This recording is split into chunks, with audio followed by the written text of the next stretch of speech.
ጠጅ ቤት ማረፊያ የላችሁ፣ ጫት ቤት ማረፊያ የላችሁ፣ ቁማር ቤት ማረፊያ የላችሁ፣ ዝሙት ቤት ማረፊያ የላችሁ፣ ስርቆት ውስጥ ማረፊያ የላችሁ። እናንተ ርግቦች ናችሁ።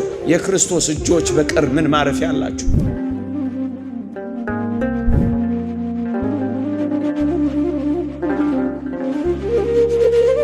ሐዘን አልሰለቻችሁ?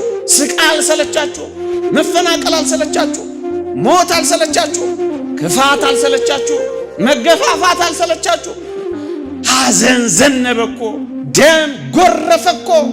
ቤታችሁ ላይ ያለው አካውንት እግዚአብሔርን ያስረሳችሁ፣ መብል መጠጥ እንደ ነገሩ እግዚአብሔርን እንድትፈልጉ ያደረጋችሁ፣ እግዚአብሔርን የችግር ቀን ወዳጅ ብቻ ያደረጋችሁት ሆይ ስሙ፣ ከዚህ የሚበልጥ ዓለም አለላችሁ። ስንቱ ነው እግዚአብሔር ጋር የተጣላው በሞት ምክንያት? ስንቱ ነው በመቃብር ምክንያት እግዚአብሔርን በልቡ የቀበረው? ስንቱ ነው ተስፋ ቆርጦ ኑሮ ያቆመው? ለትንሣኤ እንደ ሞቱ ያላወቅነው ስንቶች ነን ወገኖቼ። አዎ ሐዘናችን ቅጥ ያጣ፣ ክርስትናችን የይምሰል ስለሆነ እኮ ነው በሞት የተሰበር ነው። ሃይማኖቴን ሳልክድ አንተን በሌላ ሳለውጥህ ጌታ ሆይ ና በለኝ ትላላችሁ።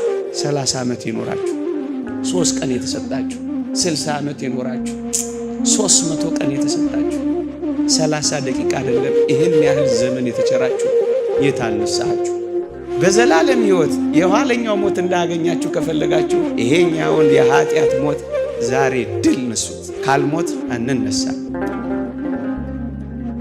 በስመ አብ ካልሞትክ አትነሳም የትምህርታችን ርዕስ ነው። ካልሞትክ አትነሳም።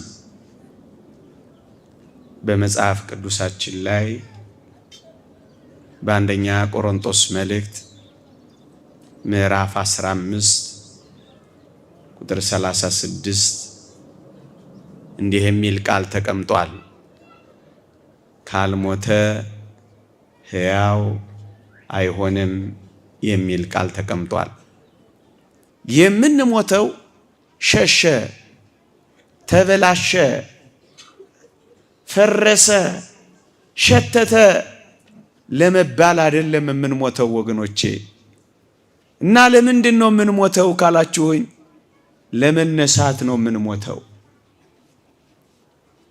አዎ እንዳትረሱ፣ በሐዲስ ኪዳን የምንሞተው የበለጠውን ትንሣኤ ለማግኘት ነው። አሁን የምንድገመው የምንሞተው ለትንሣኤ ነው። የምንሞተው ለመነሳት ነው። የምንሞተው ሕያዋን ሆነን ለመኖር ነው ወገኖቼ። ለምንድን ነው ስለ ሞት ስታስቡ የምትፈሩት? ለምንድን ነው ስለ ሞት ስትሰሙ ብርክ ብርክ የሚላችሁ?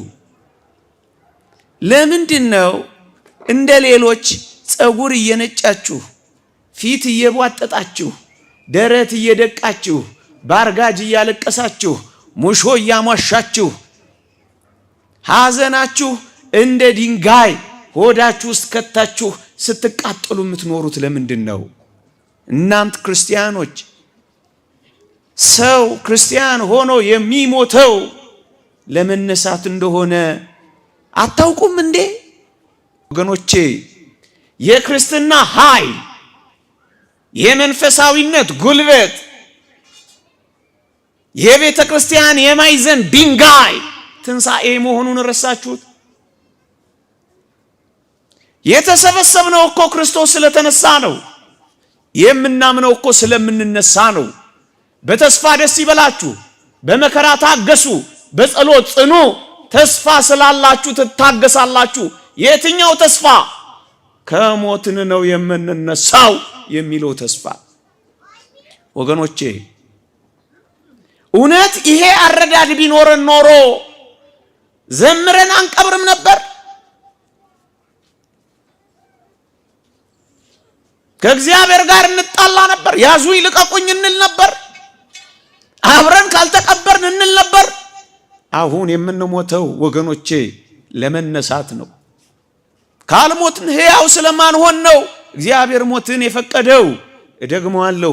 ቅዱስ ባስልዮስ ዘቂሳርያ እንዲህ ይላል፣ ሞት እንኳን ሳይቀር የእግዚአብሔር የምህረቱ ስጦታ ነው ይላል። ሞት እንኳን ሳይቀር እዩ። በውርደት እንዘራለን፣ በክብር እንነሳለን። በድካም እንዘራለን፣ በኃይል እንነሳለን። በመበስበስ እንዘራለን፣ ባለመበስበስ እንነሳለን። ይሄን ታውቃላችሁ።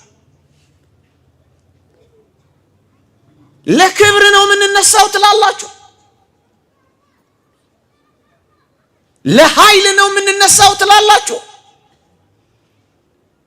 ሞትን በመቃብር ስፍራዎችና በዛች ሳጥሉ ስለለካናት ኃይሉን ክብሩን የጌታችንን ሰውነት እንዲመስል እሱን ወደ መምሰል ማብለጭለጫችንን ስለረሳነው እኮ ነው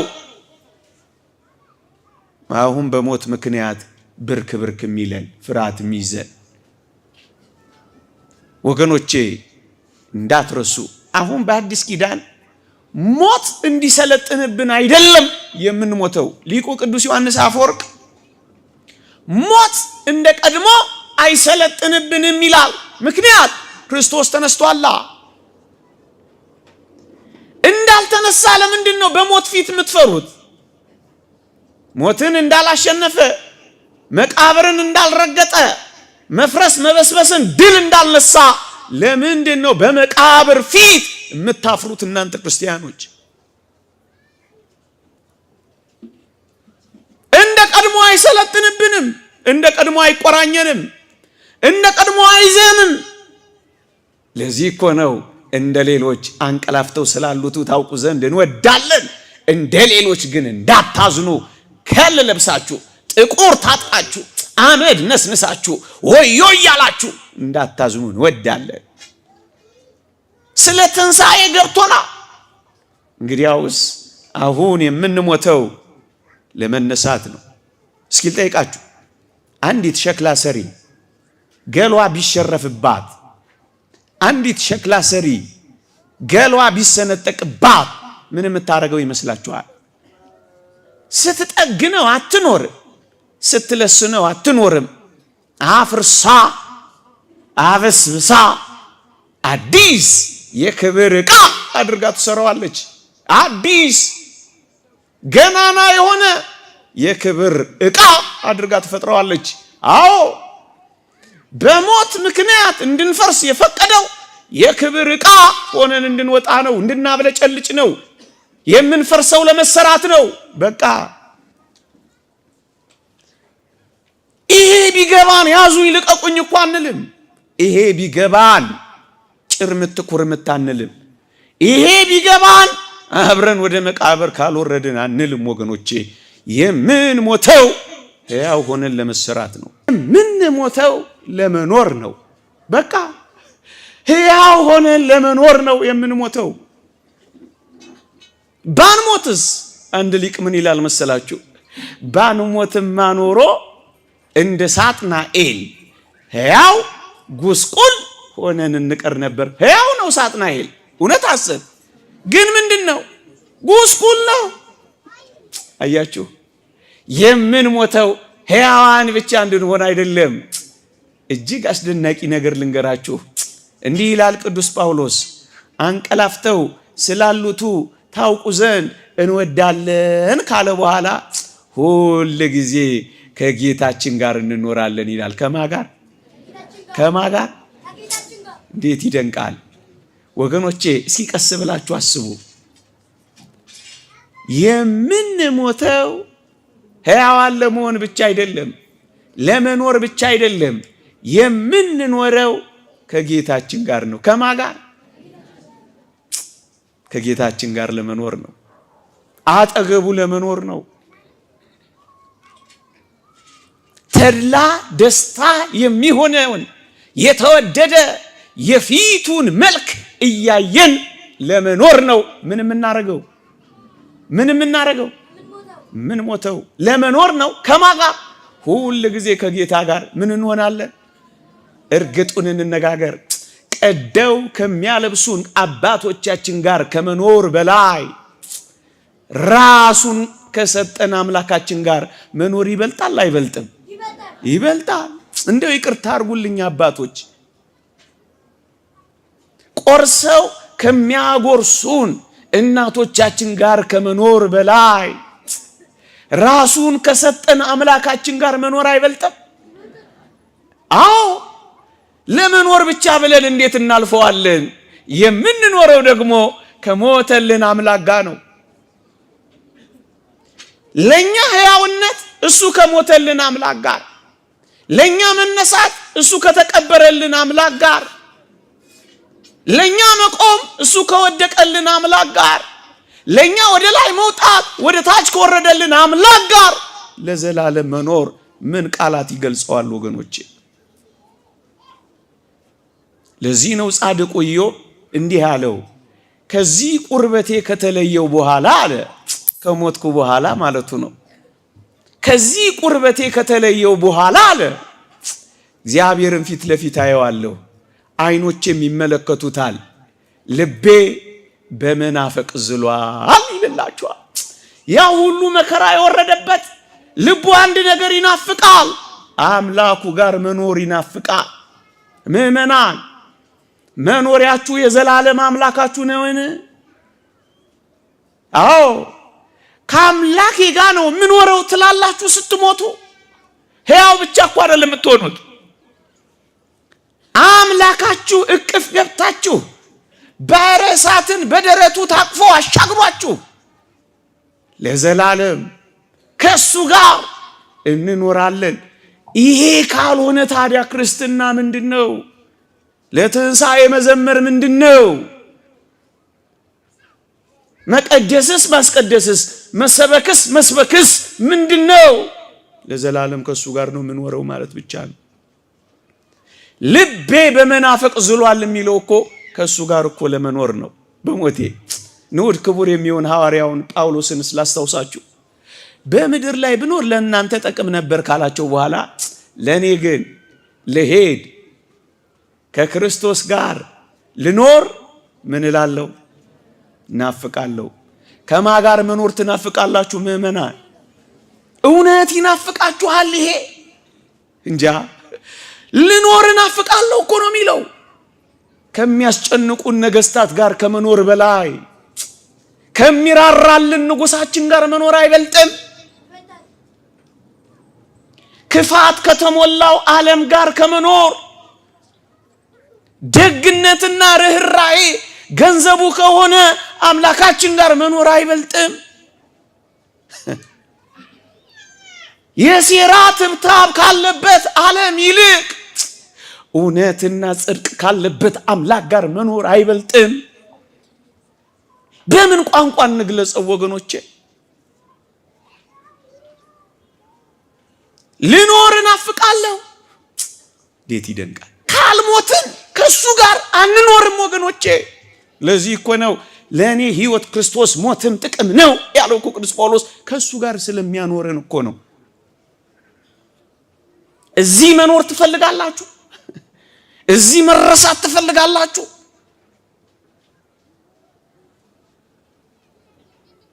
ፀሐዩ እንደቀጠቀጠው፣ መከራ እንደወረደበት፣ ሐዘን እንደዘነበበት፣ ስቃይና ዋይታ ኑሮ እንደሆነበት መቆየት የሚፈልግ ሰው እኮ ብዙ ነው ወገኖች። አይደለም የምንሞተው ከአምላካችን ከሕያው ከእግዚአብሔር ጋር ለመኖር እንጂ እዚህ ለመኖር አይደለም። ደጋግመን ማለት አለብን። ይሄ ዓለም መኖሪያችን አይደለም። እውነት አሰብ መቆያችን ነው። እውነት አሰብ ምእመናን፣ ይሄ ዓለም እኮ የድካም ነው። እዩት እስኪ ራሳችሁን። አልደከማችሁም? አሁን ኃጢአት አላደከማችሁም? በደል አላስረጃችሁም? ክፋት አላሸበታችሁም? መጠጥ አካላችሁን አላጎደለው? ሱስ ናላችሁን አላዞረው? ድካም እኮ ነው ይሄ ዓለም። ድካም እኮ ነው። መነቃቃት የፈለጉ ሰዎች ታስረው ቁጭ የሚሉበት በጫት መንቃት ይፈልጋሉ፣ ግን ደግሞ ጥቂት ቆይተው በጫት ይታሰራሉ። ማታ ሞቅ ለማለት ይገባሉ፣ ማለዳ ላይ ብርድ ይላቸዋል፣ ይበርዳቸዋል። እንዴ ፈታ ለማለት ብለው የጀመሩት ሱስ እስር ስር አድርጓቸው ያለ አረቄ የማይንቀሳቀሱ ሰዎች አላዩ። አሁን ፈታ ማለት ነው እናንተ እንዲህ ማርጎ ፈታ ማለት የለም። ከዚህ በላይ መታሰር አለ። ደከመኝ አረጀ ይሄ ዓለም ድካም ነው አለው ያጌጠብን መሰለ እንጂ እኮ አልቀናል። ሰውነት እየቀነስን ሄደናል። አካሎቻችንን እየጣልን ወደ ሰማይ መሄድ መንገድ ጀምረናል። ደክመናል። በክፋት ደክመናል። በመተላለቅ ደክመናል። በመገፋፋት ደክመናል። በመናናቅ ደክመናል። በመጣጣል ደክመናል። በመጠላለፍ ደክመናል። በመገፈታተር ደክመናል። በመጠላለፍ ደክመናል። ድካም ነው ያለ። በሐዘን ደክመናል። ልብ በሚሰብሩ ሐዘን ደክመናል። ይሄ ዓለም ድካም። አዎ ስንሞትስ ካላችሁ ወይ ስንሞትማ እንዴት ይደንቃል። በጌታ የሚሞቱ ሙታን ብፁዓን ናቸው፣ ከድካማቸው ያርፉ ዘንድ ስራቸው ይከተላቸዋል ይላል። በእረፍት እንገባለን። ደክመናል፣ ስንሞት እናርፋለን። ዝለናል፣ ስንሞት እንነቃለን። ለዚህ ነው ነብዩ ዳዊት ነፍሴ ሆይ ወደ እረፍትሽ ተመለሺ እግዚአብሔር መልካም አድርጎልሻልና ይላል። እረፍት አያስፈልጋችሁም ምእመናን? ቃላት የማይገልጠው እረፍት፣ መነዋወጽ የሌለበት ሰላም፣ መታወክ የሌለበት እርጋታ አያስፈልጋችሁም ምእመናን? ስጋት የሌለበት መውጣትና መግባት፣ ወዳጅ የማይተውበት ጠላት የማይገባበት እረፍት፣ ሪስክ የሌለበት ህይወት አያስፈልጋችሁም ምእመናን? እረፍት አትፈልጉም? ተረት መስሏችሁ ነው የምንነግራችሁ? ውሸት መስሏችሁ ነው የምናወራላችሁ?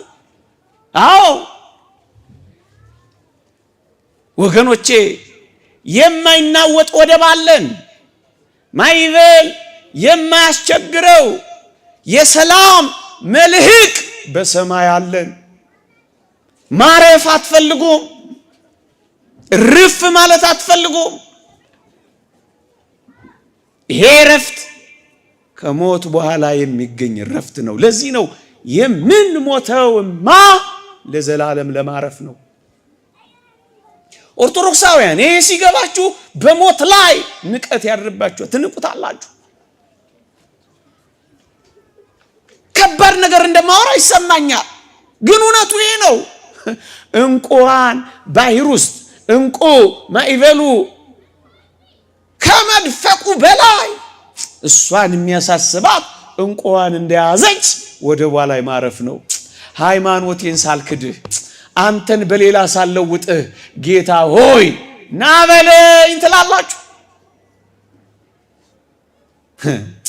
መጽሐፋችን እኮ ይላል ሞትን የሚፈልጉበት ቀን ይመጣል አያገኙትም ይላል።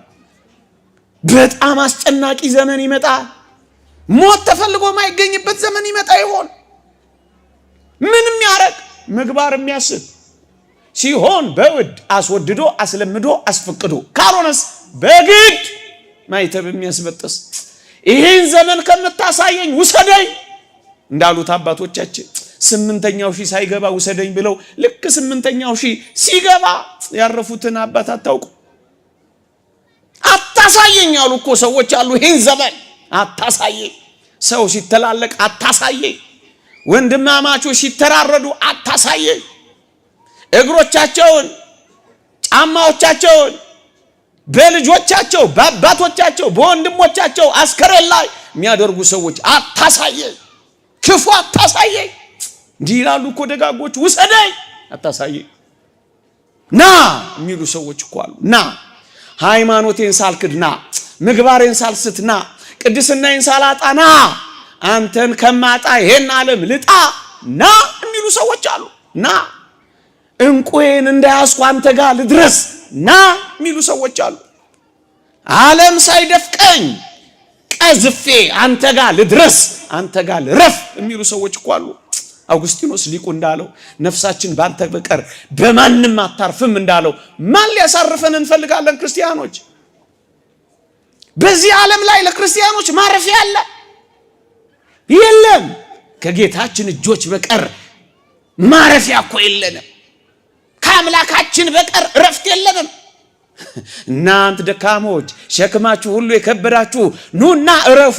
ገንዘብ ያላሳረፋችሁ የክርስቶስ እጆች ያሳርፏችኋል። ውበት ያላሳረፋችሁ የጌታችን ውበት ያሳርፋችኋል። ትምክህት ያላሳረፋችሁ የጌታችን ትህትና ያሳርፋችኋል። ጉልበት ያላሳረፋችሁ የጌታችን ደካማነት ያሳርፋችኋል። ፍቅሩ ያሳርፋችኋል። እርፍ ማለት አትፈልጉ። የዚህ የሙት ዓለም ተገዢዎች አትሁኑ። አትንከራተቱ። ግልጹን ነው መንገር የምንነግራችሁ። አትንከራተቱ። ሕያው ነገር የለበትም፣ ሙት ነው። ዘላቂ ነገር የለበትም፣ አጭር ነው። እውነት የለበትም፣ ሐሰት ነው። ደምግባት የለበትም፣ ከንቱ ነው። አትንከራተቱ። አሳርፋችሁ። የቱም ነገር አሳርፋችሁ። ለጊዜው ቅን የምትመስል መንገድ አለች፣ ፍጻሜዋ ግን የሞት መንገድ ነው። ለጊዜው ነው ጣፋጭ የሚመስልህ ግን ይመራል። የት ላይ ታርፋላችሁ? ከክርስቶስ እጆች በቀር ከቁስሎቹ በቀር ህሊናችሁ የት ያርፋል? ምእመናን ርፍ። ዓለም ለምን አይናወጥም? እናንተ የእግዚአብሔር ከሆናችሁ በሚናወጠው ዓለም አትደነግጡም። ልባችሁ ያርፋ። ትሄድ አትፈልጉም። የት ነው የምታርፉት ምእመናን? እናንተ እኮ ርግብ ናችሁ እኮ። ዓለም ላይ ማረፊያ የላችሁም። ጠጅ ቤት ማረፊያ የላችሁም። ጫት ቤት ማረፊያ የላችሁም። ቁማር ቤት ማረፊያ የላችሁም። ዝሙት ቤት ማረፊያ የላችሁም። ፔንሲዮን ውስጥ ማረፊያ የላችሁም። ስርቆት ውስጥ ማረፊያ የላችሁም። እናንተ ርግቦች ናችሁ። የክርስቶስ እጆች በቀር ምን ማረፊያ አላችሁ? ኑና አረፉ። የተቀበዘበዛችሁ እዚህ የሚያሳርፍ አለላችሁ። እረፉ። የዘላለም ረፍት አለላችሁ። የዘላለም ረፍት አለላችሁ። ዘላለም ሕይወት የኋለኛው ሞት እንዳያገኛችሁ ከፈለጋችሁ ይሄኛውን የኃጢአት ሞት ዛሬ ድል ነሱት።